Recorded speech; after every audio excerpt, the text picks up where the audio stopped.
kunci Anda sukses dunia akhirat, percayalah takdir. Dan semua takdir itu baik, tapi kita belum tahu rahasianya.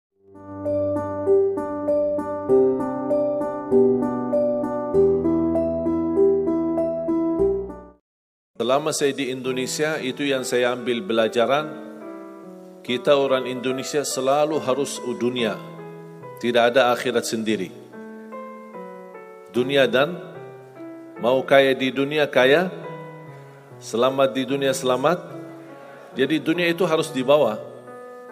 Kalau udah bahasanya akhirat, pasti orang bertanya, terus dunia kita gimana? Makanya begitu saya membaca sukses dunia akhirat, oh ini Indonesia ini.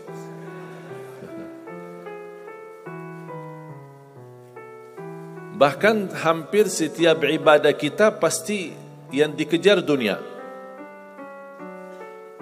Saya sudah dakwah sebelum di Indonesia, di mana-mana. Tapi baru pertama kali pas saya di Indonesia diminta amalan, gimana supaya dapat amalan mudah kerja, dapat amalan mudah urusan, dapat amalan lancar rezeki, dapat amalan. Jadi ujung-ujungnya semua untuk urus dunia. Makanya saya buatkan satu buku. Habis saya sudah fahami dan belajari karakter orang Indonesia. Orang Indonesia dah mau yang ribet-ribet, mau yang mudah, yang enak dan masuk surga. Betul? Makanya saya buatkan satu buku, 20 amalan mudah tapi pahalanya sangat menakjubkan. Mudah diingat, mudah dihafal, mudah diamalkan, tapi pahalanya sangat luar biasa.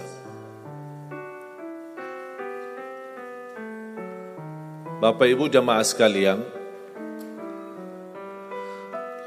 kalau benar-benar ingin Anda sukses dunia akhirat, harus kita percaya sepenuhnya takdir. Kuncinya di situ. Percaya sepenuhnya takdir. Takdir itu menjadi salah satu rukun iman. Rukun iman ada berapa? 6. Rukun Islam 5. Salat berapa waktu? 5 atau 4? Yakin 5. Soalnya benar tak salat subuh?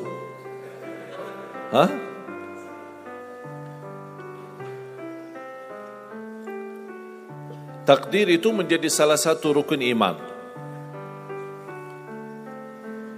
Tapi banyak di antara kita yang belum percaya sepenuhnya soal takdir. Dan kita sifat manusia, mohon maaf, suka tidak adil. Contoh, kalau Allah berikan karunia, nikmat, pertama kita lupa bersyukur. Yang kedua, kita tidak pernah berkata sama Allah, ya Allah kenapa aku dapat nikmat ini?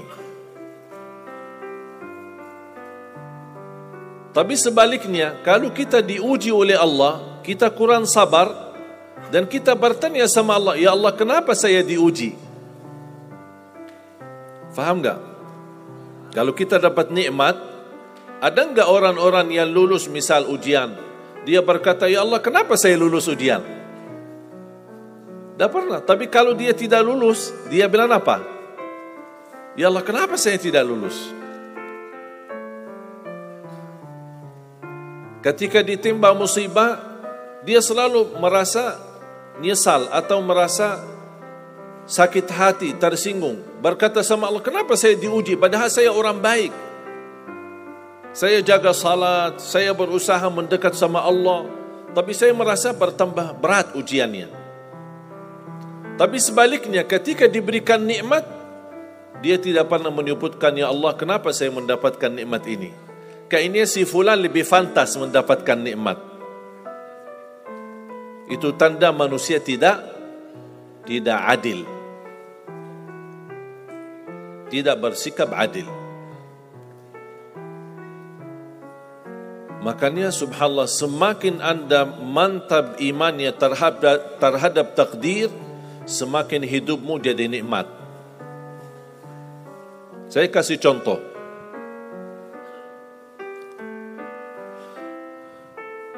Tidak ada persoalan masalah takdir baik.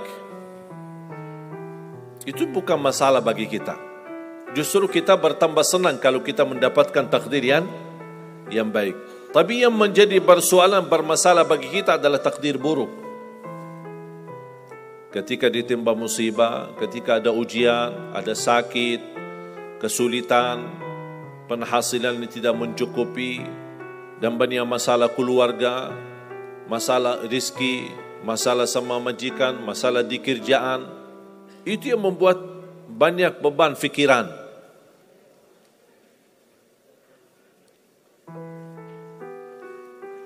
Tapi kita harus tahu, sebenarnya walaupun takdir itu ada baik, ada buruk, kenyataannya buruk, nampaknya buruk, tapi hakikatnya baik. Hakikatnya baik. Tapi kapan kita bisa tahu takdir yang buruk ini bisa menjadi baik bagi kita? Belum tentu sesaat terjadi ujian itu. Bisa jadi belakangan, bahkan bisa menjadi sekian lama baru kita tahu dan sadar ternyata takdir itu baik bagi kita.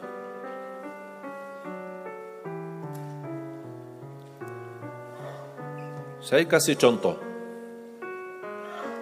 melalui cerita. Saya buatkan satu cerita, ingin memberikan pesan kepada orang muslim, orang beriman, betapa besar karunia Allah dan pertolongan Allah melalui takdir. Ada seorang berdoa, dan saya yakin anda semua berdoa. Setiap berkesempatan, setiap salat, setiap sujud atau tahajud, duha, pasti anda semua berdoa. Ada yang diinginkan, ada yang hajat-hajat yang belum terkabul, belum tercapai. Bertemu orang salih, bertemu ulama, bertemu habib, minta didoakan, tolong doakan, semoga lancar urusan saya, semoga dapat jodoh, semoga insya Allah dapat keturunan, semoga hasil dan rezeki yang saya dapatkan menjadi barakah dan bermanfaat bagi saya dan keluarga. Ada orang berdoa kepada Allah Subhanahu Wa Taala. Mohon jamaah sekalian dengar cerita ini baik-baik, karena ada pesan hikmah yang kita bisa ambil.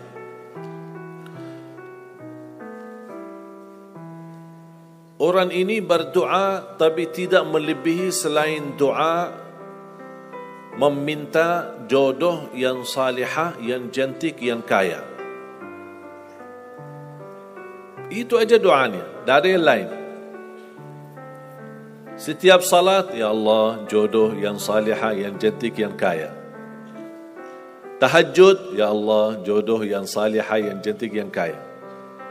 Doa pas buka puasa, itu aja doa, tidak ada yang lain.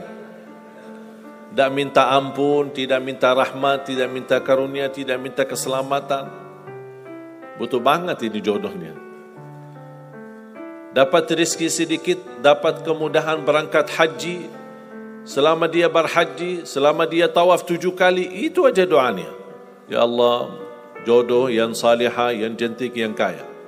Safa Marwah sa'i, ya Allah, jodoh yang salihah, yang cantik, yang kaya. Tak ada yang lain.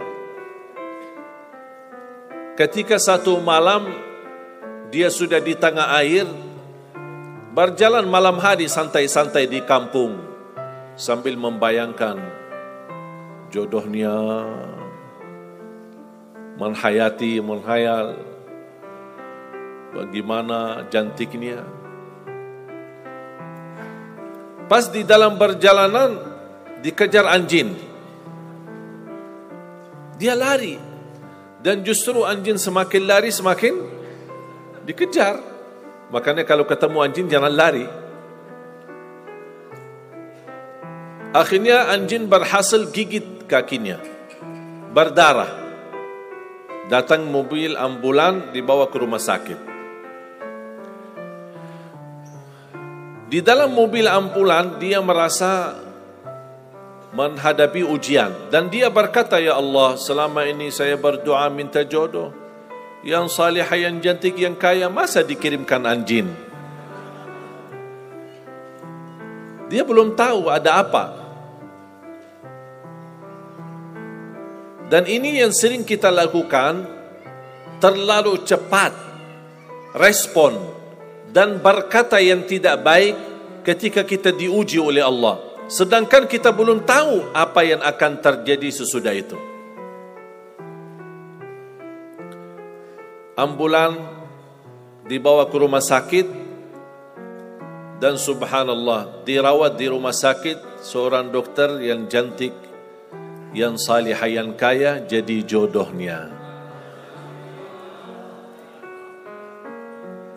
Ada hikmah enggak digigit anjing? Buruk enggak kejadian itu? Buruk, digigit anjing pasti buruk.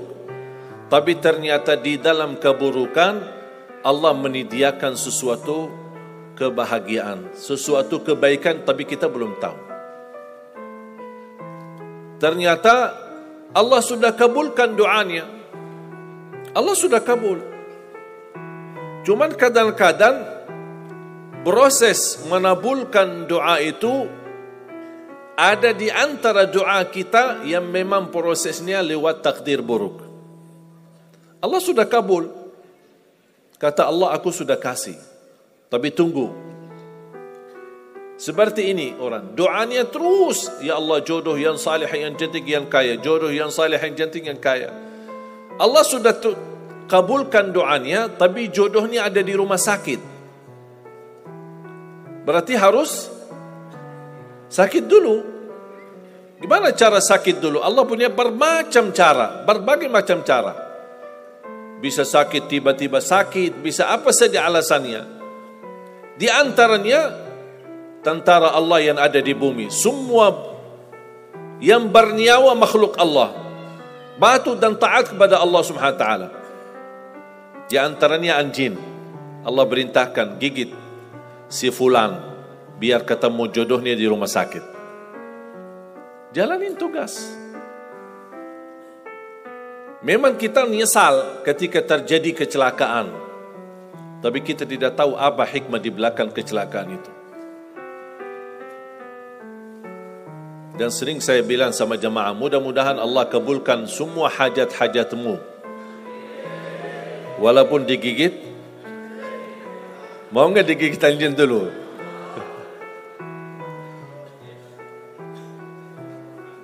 Sebenarnya kalau kita tahu rahasia takdir, apapun yang akan terjadi, kita tidak ada kekhawatiran.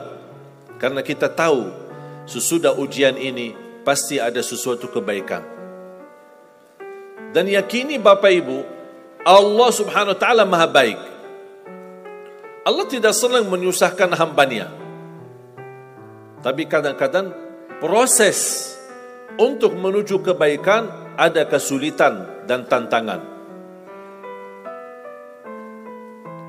Seperti cerita seorang bapa yang bercita-cita untuk berhaji. Saya bertemu seorang jamaah, usia sudah mungkin 80-an, 80 tahun lebih. Saya pas bertemu diceritakan ini marbot masjid, ahli masjid. Saya berdialog bertahun-tahun, Masya Allah, kerjaannya hanya lap-lap masjid, bersihkan masjid, jaga masjid. Saya berkata sama beliau, Pak, apa yang Bapak inginkan? Tahu nggak jawabannya apa? Saya ingin haji. Tapi saya orang tidak mampu. Doakan mudah-mudahan saya bisa haji. Saya bilang, insya Allah Pak, kalau soal haji, soal umrah, itu tidak tergantung dengan kemampuan. Ada orang yang tidak punya uang sama sekali, tapi dapat dipanggil bisa haji. Karena haji dan umrah itu hadiah dan panggilan Allah Subhanahu wa taala bagi hambanya. Bahkan justru ada orang yang banyak hartanya tapi tidak tertutup hatinya untuk ke tanah suci. Boleh kita bercita-cita, berkeinginan ke tanah suci, tapi jangan digantungkan persoalan ini masalah kemampuan. Nanti kalau saya ada uang, saya mau haji dan umrah. Belum tentu saat sudah ada uang, belum tentu haji dan umrah. Kalau belum dipanggil oleh Allah Subhanahu wa taala. Saya berkata sama beliau, Bapak kalau sudah saatnya dipanggil oleh Allah, pasti Bapak akan berhaji. Tiba-tiba saya menerima telefon dari anak beliau. Habis saya ketemu kira-kira beberapa bulan, saya terima telefon menyampaikan bapaknya kecelakaan. Kok gimana kecelakaan? Apa ceritanya? Dia bilang habis keluar dari masjid,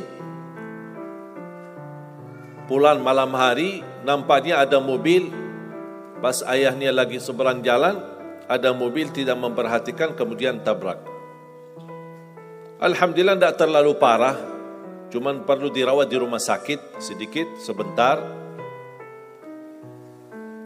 Saya ke sana, pergi. Rumah sakitnya di mana? Dikasih tahu alamatnya. Saya datang kunjung silaturahim. Pas beliau bertemu dengan saya, nangis dan pingin peluk saya. Dan terus saya tanya gimana? Kata beliau, ada cerita yang istimewa terjadi sama saya. Ternyata orang yang menabrak beliau, orang yang kaya.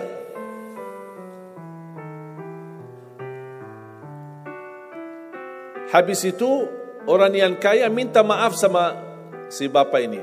Mohon maaf Pak Haji, mohon maaf Pak Haji. Beliau tambah nangis. Orang kaya bingung ya, kenapa sih setiap mohon maaf malah nangis dia. Ditanya kenapa Pak nangis, sakit? Tidak, karena bapak dari tadi bilang Pak Haji, sedangkan saya belum haji. Tertutup hati orang yang kaya, yang dia sediakan biaya haji dan bisa berangkat. Dan kata beliau, betul apa yang disampaikan ketika pertama kali bertemu. Kalau sudah saatnya dipanggil oleh Allah, pasti bisa ke tanah suci. Walaupun ditabrak mobil.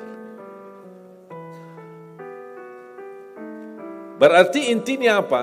Apa yang saya ingin sampaikan, jangan ada yang merasa menolong atau merasa sakit hati atau merasa tersinggung ketika menghadapi ujian. Merasa belum terkabul keinginannya, Allah sudah kabulkan. InsyaAllah tidak ada di antara kita yang ditolak doanya. Cuman kita mohon maaf kadang-kadang buru-buru. Ingin selalu semuanya cepat. Kadang-kadang kalau terlalu cepat apa yang kita inginkan kita dapat, itu bahaya juga. Dan Allah ingatkan, kalau manusia, Allah tidak sulit menjadikan manusia semuanya kaya. Kalau sekarang saya bertanya, mau enggak semuanya jadi orang kaya? Pasti mau, siapa yang tidak mau? Coba bayangkan, kira-kira sulitlah bagi Allah menjadikan semua manusia di bumi kaya raya? Sulit tidak? Tapi pertanyaan saya, kira-kira berjalan hidup kita enggak kalau kita semuanya kaya? Bisa berjalan lancar? Masa enggak? Semuanya kaya raya. Gimana kehidupan kita sehari-hari? Berjalan lancar tidak?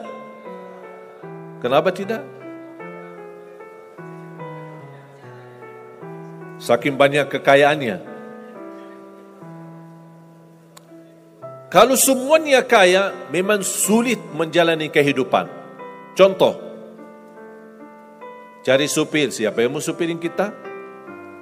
Sama-sama kaya. Datang minta tolong sama teman. Boleh enggak ini cariin supir? Aku aja lagi cari supir dah dapat.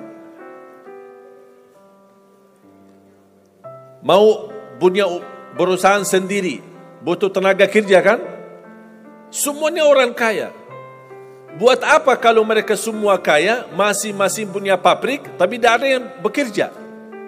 Sulit nggak jalan hidup? Sulit. Sama sebaliknya, kalau semuanya di bumi miskin, susah. Kira-kira gimana hidup kita? Ya susah juga. Tidak bisa lancar hidup di dunia.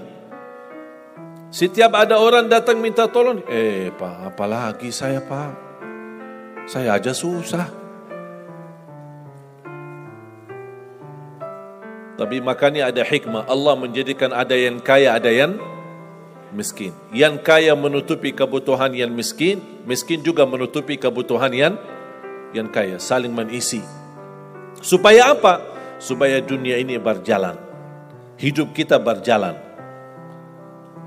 Tapi coba bayangkan kalau semua orang kaya tidak mau membantu orang miskin, dan semua orang miskin sombong dan mau melayani orang kaya, gimana kehidupan kita? Susah. Makanya jemaah sekalian, kunci Anda sukses dunia akhirat, percayalah takdir. Dan semua takdir itu baik, tapi kita belum tahu rahasianya.